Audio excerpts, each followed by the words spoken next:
Kijana, sasa vita ni yangu. Niwaachie. Nenda nyumbani. Ngoja matokeo nyumbani. Sawa? Sawa mganga, naongojea matokeo mazuri.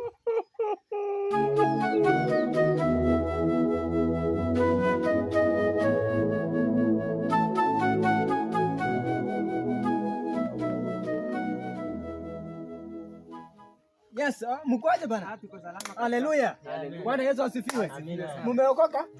Hapana. Sasa kuna mahali tunaenda, mama anaitwa Mama Cherio. Ni hapo ni wapi? Tumepotea? Unajua? Huyu mama alifika tu juzi hivi. Kwake ni hapa. Ni hapa. Mtaweza tupeleka? Tunafika huko Zenda lakini tunaweza enda tu. Okay, sawa. Ni hapa. Ni hapa tu. Sawa. Ni hapa. Ni hapa. Ni hapa. Hapa ni kwangu. Karibu sana. Tumepotea sana. Hamujapotea sana. Okay, lakini ni asante tumefika kwa Mwenyezi Mungu. Karibu.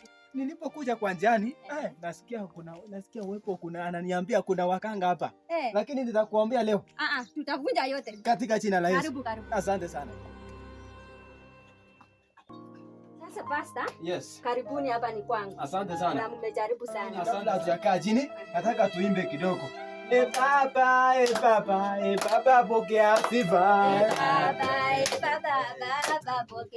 sifa. Baba, pokea sifa.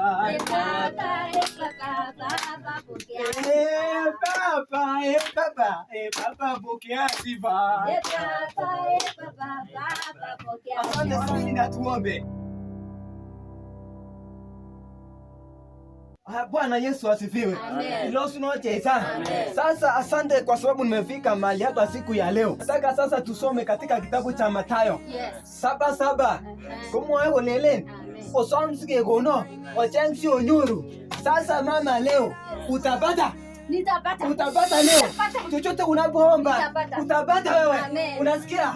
Neno la Mungu inasema utakapoomba Yesu atakujibu. Haleluya.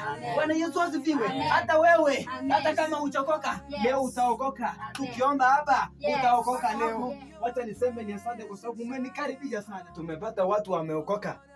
Sasa nataka tuende. Mungu akubariki. Sasa Pastor. Yes. Kuna maneno nilikuwa nataka nikwambie. Lakini tutasema tu sahi. Okay. Asante kwa sababu umenileta hapa. Sasa nataka tuongee na Mama Cherio. Nataka alafu tupatane siku nyingine. Sawa.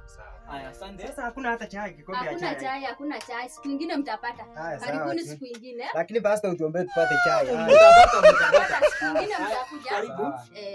Sasa Pastor, nilikuwa na maneno. Nilikuwa na maneno mengi sana. Nimesumbuka sana kwa unaona huyu bwanangu. Siku nyingine anakujanga kwa nyumba yangu. Afurahi. Wakati mwingine anatoka. Hata aniongeleshi, sijui shida yake ni nini. Na sijui ni nini inaendelea huko nje. Wow, nimesikia. Mungu ameniambia. Kuna mkanga moja anakupangia mabaya. Katika jina la Yesu utapona mama. Kabisa. Kila kitu itakuwa shwari. Kila kitu itakuwa mzuri sana. Haleluya. Wacha Mungu akubariki. Huyo bwana wako atakuleta kila kitu. Kuanzia leo Mungu atatenda jambo. Atatenda jambo kwa nyumba yako. Leo hii wacha Mungu atende jambo. Wacha Mungu ashuke. Oh my God. Bado uko na jambo? Niko na jambo moja. Kuna siku nilikuwa nataka niende kazi. Lakini hakufurahia kabisa. Ndio. Nilikuwa nataka niende kazi fulani nilipata. Lakini nakwambia hakufurahia kabisa. Hapo nimepata. Hiyo sile wakanga. Hiyo ni roho mbaya. Wanakutakia mabaya. Mabaya kabisa. Lakini hiyo itaisha. Leo itaisha na itavunjika. Hiyo itaisha kabisa. Katika jina la Yesu. In the name of Jesus. Katika jina la Yesu. Mungu akubariki. Mungu akuinue. Haleluya. Amen. Nataka nikuombe sasa. Bwanako akuje leo. Kabisa. Huwa anakujanga nyumbani. Anakujanga nyumbani. Hata nataka siku nyingine. Siku kama Saturday. Huwa anakuanga kitu kama jioni hivi. Nataka ndo ukuje hiyo siku. Hiyo siku nitakuja niwaombe wote na watoto. Sawa. So nataka nikuombe. Mungu atende jambo leo. Mungu akuse huyo huyo baba ya watoto. Haleluya. Amen. Sasa nataka nikuombee. Amen. Nataka nikuombee. Amen. Mungu akubariki, Mungu akunene. Yes. Sasa tuamini na tuombe. Yes.